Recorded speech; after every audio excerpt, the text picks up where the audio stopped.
The main thing that I hear from people whenever I tell them that I live in a van and travel full time is, how can you afford it? Or, gosh, I'd love to do it, but I don't have the money.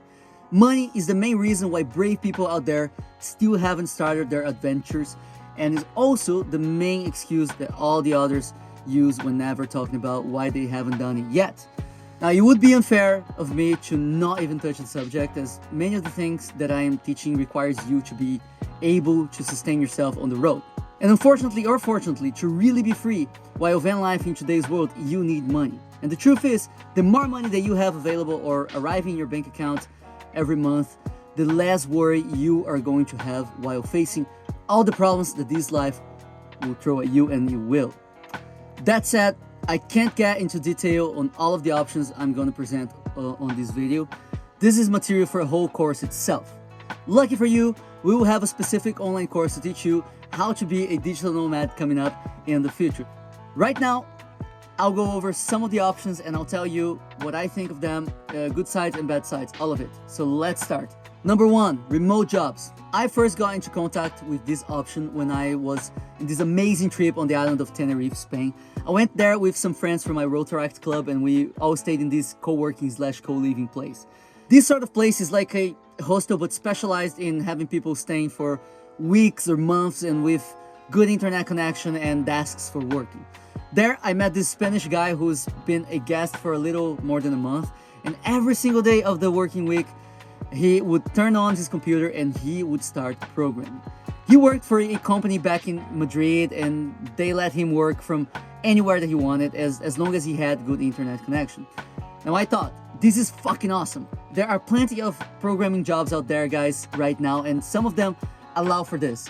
But of course, it's not just about programming. I met this German girl, Johanna, in Algarve, Portugal, and she was working remotely for this other company as some sort of editor assistant.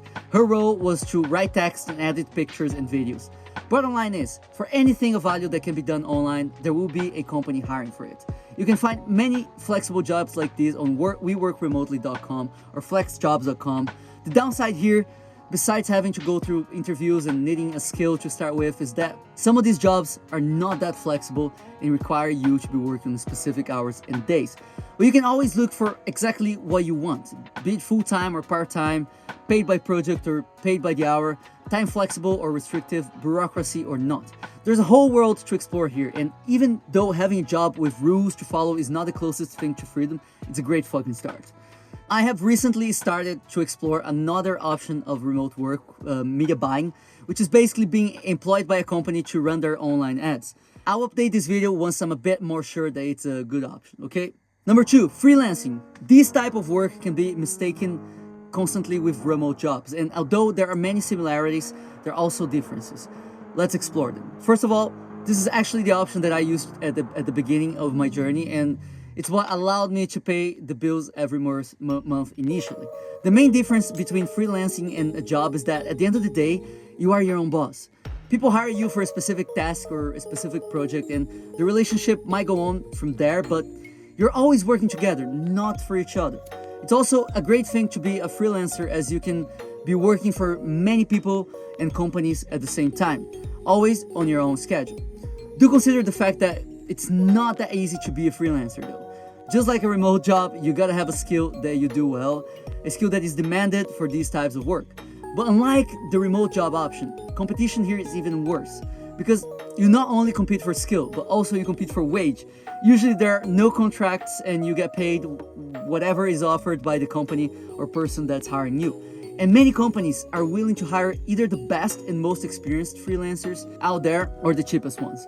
Save some exceptions, of course. So, if you don't have a history or a portfolio, it will be very hard to compete price-wise with freelancers from the so-called third world countries.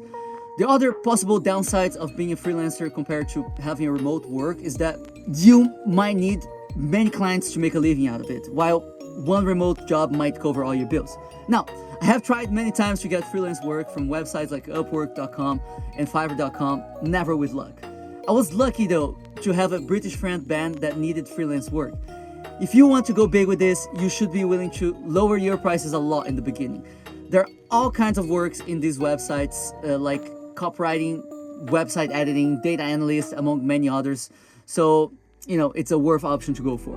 Number 3, online business. Another very good option is to create your own business with whatever field you choose. Now, someone might question whether being a freelancer is also like having an online business. And they would actually be right, because freelancing is a business where you sell your services online, trading your time for money. But an online business can also be so many other things. The idea of having a business and why I separated it from the other options is to build a freedom machine. I have talked about this type of machine in the first video of this online course, but let's get into some more detail, shall we? It's called a freedom machine because it gets you closer and closer to freedom. It's the opposite of exchanging your time for money, like a normal job where you work from 9 to 5 and get paid an hourly wage, or even work on a project that needs to be delivered to someone at some point. These situations are the same. They are freedom machine, guys. Try to follow me here, okay? In both of them, you only work once and you get paid once. If you want to get paid again, you gotta work the hours again or do another project. With the freedom machine, you create something only once and have it pay you 10, 100, 1,000 times back. The numbers here are only as big as the traffic that you send to your website. It can be infinite in theory. Let's get into some examples. The online course you are watching right now is my first freedom machine. I wrote the scripts, I shot the videos, I edited them and uploaded them to this platform that you're watching right now. Now, don't get me wrong, it was a hell of a job, but now I can have countless people buying it even when I am sleeping. And as time passes, it will still be there. The more freedom machines that I have, the more passive income I will have, and it adds up. Now, you won't get purchases out of thin air, okay? You need to do your part marketing your stuff. Through social media, through email marketing, SEO, you name it.